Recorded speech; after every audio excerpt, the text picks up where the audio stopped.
End-to-End ASR aims to map directly from the input, in the case of ASR, this is a speech signal, to an output of transcribed speech.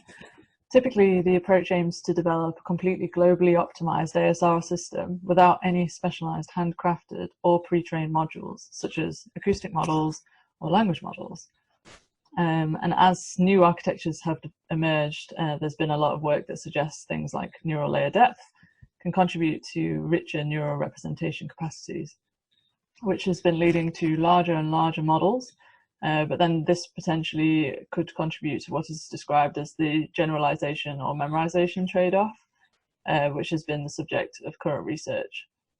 So we found that for end-to-end architectures in particular, this hypothesis doesn't always translate directly into performance improvements.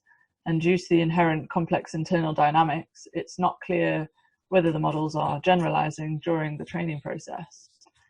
There's also little research been done with regards to the interaction between the training dynamics of the end-to-end models and the speech data, and how the structural components or residual connections within the models contribute to the optimal representations.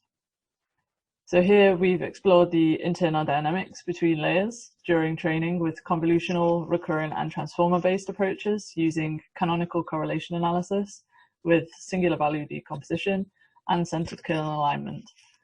We developed a framework and then analyzed the representations by comparing layer-wise neural representations and neural representations across the time dimension to identify any shared structures and pathology across the different architectures of state-of-the-art models.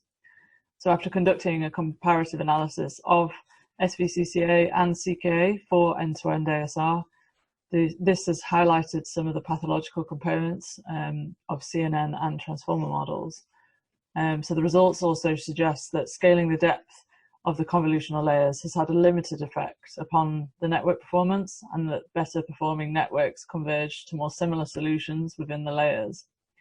So future work will be focusing on attributes for this pathology and investigating the neural representation dynamics on out-of-domain data when building models for few-shot learning in ASR.